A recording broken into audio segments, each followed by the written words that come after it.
Hello friends, welcome to busy life style and vlogs.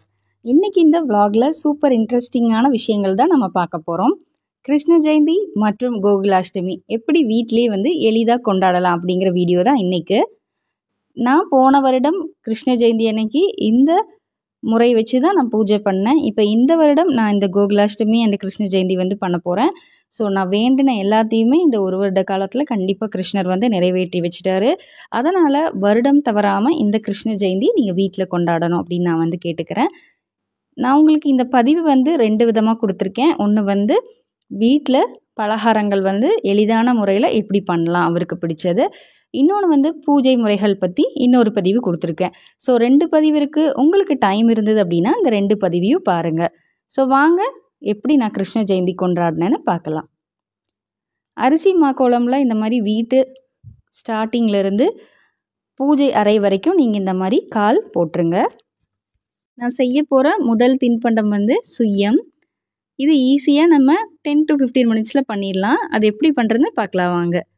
நான் இன்றைக்கி நேந்திரம் பழம் தான் எங்கள் வீட்டில் இருந்தது, அதனால் நான் அதை எடுத்திருக்கேன். நீங்கள் நார்மல் பூவன் பழம் இருந்தாலும் சரி, செவ்வாழை பழம் எந்த பழம் இருந்தாலும் இந்த மாதிரி ஒரு பழம் இல்லைன்னா 2 பழம் எடுத்துக்கோங்க.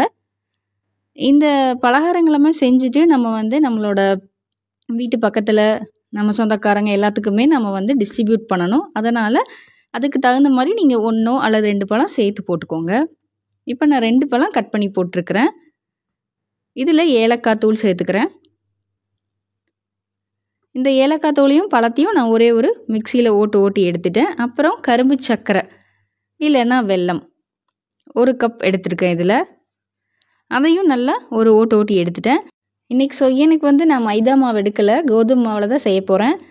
உங்களுக்கு மைதா மாவு தான் பிடிக்கும்னா நீங்கள் அது 1 கப் எடுத்துக்கோங்க. நான் இன்றைக்கி கோதுமை மாவு தான் எடுத்திருக்கேன். 1 கப் மாவுக்கு 1 கப் வெல்லம் இல்லைனா கரும்பு சர்க்கரை சேர்த்துருக்கேன். வெல்லம் தான் நான் இன்றைக்கி சேர்த்துருக்கேன். 1 கப் மாவு, 1 கப் வெல்லம், 2 நேந்திரம் பழம். இதையும் நல்லா மிக்ஸ் பண்ணி இந்த மாதிரி எடுத்துட்டேன். தண்ணி சேர்க்காதீங்க. தண்ணி சேர்க்காமல் நீங்கள் இந்த மாதிரி கெட்டியாக அரைச்சி எடுத்துக்கோங்க. நம்ம வேணும்னா அப்புறமா தண்ணி சேர்த்துக்கலாம். பாருங்கள், நான் தண்ணி சேர்க்காம தான் அரைச்சி எடுத்திருக்கேன். நம்ம கோகுலாஷ்டமி கிருஷ்ண ஜெயந்தி சேர்ந்து கொண்டாடுறோம். அதனால் கோகுலாஷ்டமியும் ரேவதி நட்சத்திரம் ஸ்டார்ட் ஆகிறப்ப தான் இந்த விழாவை கொண்டாடணும். அதாவது அஷ்டமியும் ரேவதி நட்சத்திரமும் சேர்ந்து வர டைமில் தான் நீங்கள் இந்த கிருஷ்ண ஜெயந்தி அண்ட் கோகுலாஷ்டமி கொண்டாடணும். ஸோ கரெக்டாக கேலண்டரில் அந்த டைமை பார்த்துக்கோங்க. இல்லைனா யாராவது பெரியவங்ககிட்ட கேட்டு தெரிஞ்சுக்கோங்க. இப்போ மாவு நல்லா கலந்தாச்சு. இந்த மாவில் உங்களுக்கு வேணும் அப்படின்னா நீங்கள் கொஞ்சோண்டு சோடா உப்பு ஆட் பண்ணிக்கோங்க. நல்லா புஷ்ஷுன்னு வரும். இல்லைன்னா தேவையில்லை. நான் இன்றைக்கி ஆட் பண்ணலை. இது நல்லா சூடாக காஞ்சிட்ருக்க எண்ணெயில் இந்த மாதிரி கரண்டியில் ஊற்றி எடுத்திங்கன்னா சூப்பரான சுய்யம் ரெடி. தண்ணி கடைசியாக பார்த்துட்டு சேர்த்துக்கலாம். அதுக்கப்புறம் நீங்கள் ரொம்ப எண்ணெய் குடிக்குது அப்படின்னு சொல்லுவீங்க. அதனால் தண்ணி பார்த்துட்டு சேர்த்துக்கலாம். ஏன்னா நம்மள வெல்லம் ஆட் பண்ணியிருக்கிறோம். இதே மாதிரி அந்த மாவு எல்லாத்தையுமே நம்ம சுட்டு எடுத்துக்கலாம். சுய்யம் ரெடி ஆயிடுச்சு.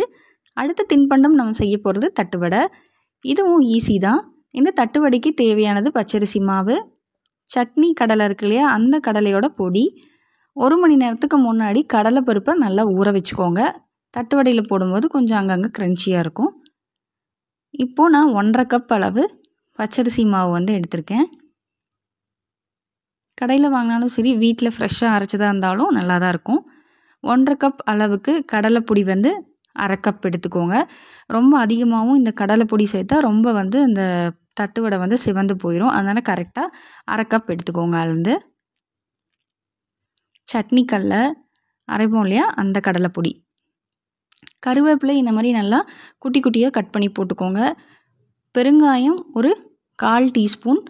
நல்ல வரமிளகாயை பேனில் போட்டு ஃப்ரை பண்ணிவிட்டு மிக்சியில் ஒரு கிரைண்ட் பண்ணி எடுத்திங்கன்னா இந்த மாதிரி சில்லி ஃப்ளேக்ஸ் கிடைக்கும். அதை ஆட் பண்ணிக்கலாம். இதுவும் 1/2 டீஸ்பூன் தான் நான் ஆட் பண்ணுறேன். காரம் பார்த்து சேர்த்துக்கோங்க. ஒரு 2 ஸ்பூன் அளவு வெண்ணெய் ஆட் பண்ணிக்கிறேன். இந்த வெண்ணெயை நல்லா அந்த மாவில் மிக்ஸ் பண்ணி விடணும். அதுக்கப்புறம் நான் சொன்னேன் இல்லையா, 1 மணி நேரம் ஊற வச்ச கடலைப்பருப்பு, இதையும் ஆட் பண்ணிக்கோங்க. நல்லா அந்த வெண்ணெயும் உப்பு எல்லாமே நல்லா மிக்ஸ் ஆகணும். நல்லா மிக்ஸ் பண்ணி இந்த மாதிரி பதத்துக்கு வந்தோடனையும் கொஞ்சம் கொஞ்சமாக தண்ணி சேர்த்து அதை சப்பாத்தி மாவை விட கொஞ்சம் சாஃப்டாக பிசைஞ்சு எடுத்துக்கணும். நான் உங்களுக்கு வீடியோவில் காமிக்கிறேன் பாருங்கள். அந்த மாதிரி சாஃப்டாக பிசைஞ்சு எடுத்துக்கோங்க. ரொம்ப ஹார்டாக பிசைஞ்சிடாதீங்க. இந்த மாதிரி அமுக்குனா கை உள்ளே போகணும். இதுதான் நல்லா சாஃப்ட்டு. ஒரு 10 நிமிஷம் வச்சதுக்கப்புறம் நீங்கள் தட்டுவடை தட்ட ஆரம்பிச்சிடலாம். வாழை இலை இல்லைனா ஒரு பாலித்தீன் ஷீட் எடுத்துக்கோங்க. அதில் கொஞ்சமாக எண்ணெய் தடவிட்டு இதை அப்படியே வந்து ரவுண்டாக தட்ட ஆரம்பிச்சிடுங்க. தட்டும்போது நம்ம என்ன பண்ணணும் அப்படின்னா எட்ஜஸ் மட்டும் கெட்டியாக இல்லாத மாதிரி தட்டணும். அந்த ரவுண்டு ஷேப் இருக்கு இல்லையா எட்ஜஸ், அது வந்து நல்லா தின்னாக இருக்கிற மாதிரி தட்டிக்கலாம். அப்போ தான் நல்லா கிறிஸ்பியாக கிடைக்கும். பார்த்திங்களா, இந்த மாதிரி எட்ஜஸ் வந்து நல்லா தின்னாக இருக்கணும். ரொம்ப வந்து திக்காக தட்டிடாதீங்க. நம்ம அதை வந்து பொரிச்சு எடுக்கும்போது கொஞ்சம் கெட்டியாக ஹார்டான மாதிரி ஆயிரும். மாவு பிசையும் போதும் அதே மாதிரி சாஃப்டாக பிசைங்க. அப்போ தான் உங்களுக்கு சாஃப்டான தட்டுவடை வந்து கிடைக்கும். இல்லைனா ரொம்ப வந்து ஹார்டாக கிடச்சிரும். இப்போ நல்லா கொதிக்கிற ஆயிலில் ஃப்ரை பண்ணி எடுத்துக்கலாம். நான் வந்து ஒரு 3 தட்டிட்டு 3 தான் நான் ஆயிலில் போட்டு ஃப்ரை பண்ணி எடுக்கிறேன். இப்போ நம்மளோட 2வது தின்பண்டமும் தயாராகிடுச்சு. முக்கியமாக நம்ம இந்த செஞ்ச பலகாரங்கள் எல்லாமே எதுவுமே வந்து டேஸ்ட் பண்ண முடியாது. காரம் இருக்கா உப்பு இருக்கா எதுவுமே செக் பண்ண முடியாது. அதனால் எல்லாமே உங்களுக்கு தெரிஞ்ச அளவு வந்து வச்சு நீங்கள் பண்ணுங்கள். கண்டிப்பாக அதை கிருஷ்ணர் வந்து கண்டிப்பாக ஏற்றுப்பார்.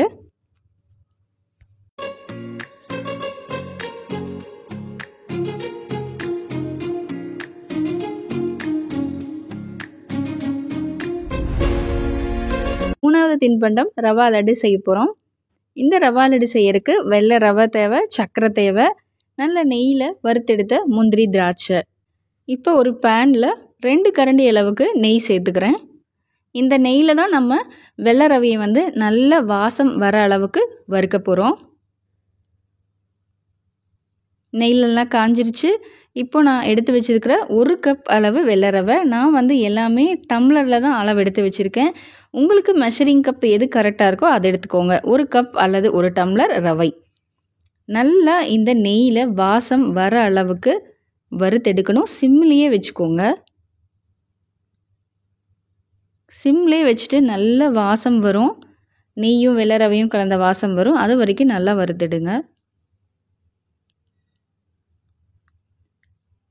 கிருஷ்ணருக்கு நம்ம வந்து வெறும் பால், தயிர், வெண்ணெய் இது மட்டும் வச்சு கும்பிட்டாவே அவரோட அருள் வந்து நமக்கு கிடைக்கும். இருந்தாலும் நம்மளோட இஷ்டத்துக்காக நம்ம இந்த நிறைய தின்பண்டங்கள்லாம் செஞ்சு வச்சு கிருஷ்ண ஜெயந்தி கோகுலாஷ்டமி கொண்டாடினோம்னா அது வந்து ஒரு விழா மாதிரி இருக்கும். அதனால தான் இந்த மாதிரி பலகாரங்களை நம்ம செய்கிறோம். இந்த பலகாரங்களை செஞ்சு வச்சுட்டு நம்ம வீட்டு குழந்தைகளுக்கும் பக்கத்து வீட்டு குழந்தைங்க இந்த ஸ்நாக்ஸ்லாம் நம்ம ஷேர் பண்ணோன்னா ரொம்பவே வந்து ஹாப்பியாக இருக்கும். இப்போது இந்த ரவை வந்து 10 நிமிஷம் ஆச்சு. நல்லா அந்த நெய்யில் வந்து நல்லா வந்து வறுத்துட்ருக்கோம். இப்போ நெய்யில் தாளித்த முந்திரி திராட்சையை வந்து இதில் ஆட் பண்ணிக்கலாம். முந்திரி பருப்பு நல்லா குட்டி குட்டியாக உடச்சி போட்டிங்க அப்படின்னா நல்லா ஒவ்வொரு பைட்டுக்கும் நல்லா க்ரன்ச்சியாக இருக்கும். அதனால் குட்டி குட்டியாக இந்த முந்திரி பருப்பை வந்து உடச்சி போட்டுருங்க.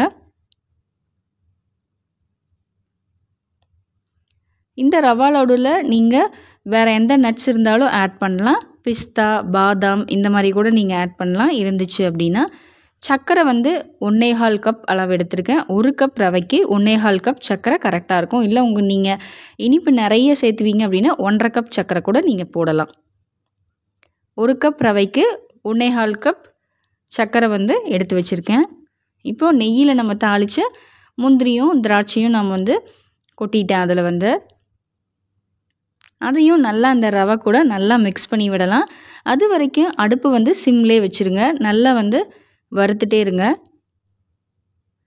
இந்த வறுக்கிறதுலையே அந்த ரவை வந்து நல்லா வந்து வெந்துடணும். நம்ம மற்றபடி இந்த ரவை எதுவுமே பண்ண போகிறதில்ல. ஸோ அதனால் கொஞ்சம் ஒரு 10 நிமிஷம் நல்லாவே வறுத்துக்கோங்க. இப்போ நம்ம வச்சுருக்க சர்க்கரையும் போட்டு மிக்ஸ் பண்ணிடலாம். முக்கியமாக சிம்லே தான் இருக்கணும் அடுப்பு. கவனமாக பார்த்துக்கோங்க. ஏலக்காய் தூள் 1 ஸ்பூன் சேர்த்திருக்கேன்.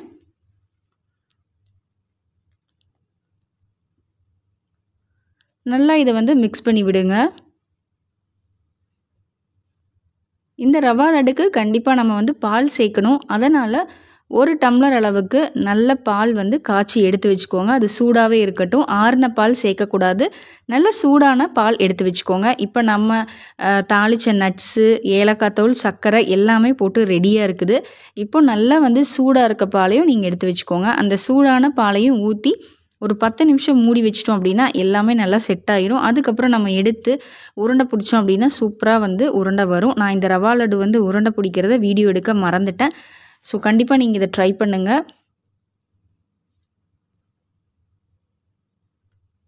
இப்போ நான் எடுத்து வச்சுருக்கிற சூடான பாலை அதில் ஊற்றிடுறேன். பாருங்கள், ஊற்றி கிளறி ஒரு 5 நிமிஷம் நல்லா மூடி வச்சுருங்க. எல்லாமே நல்லா செட் ஆயிரும். அதுக்கப்புறம் எடுத்து உருண்டை பிடிச்சிங்கன்னா சூப்பராக வரும்.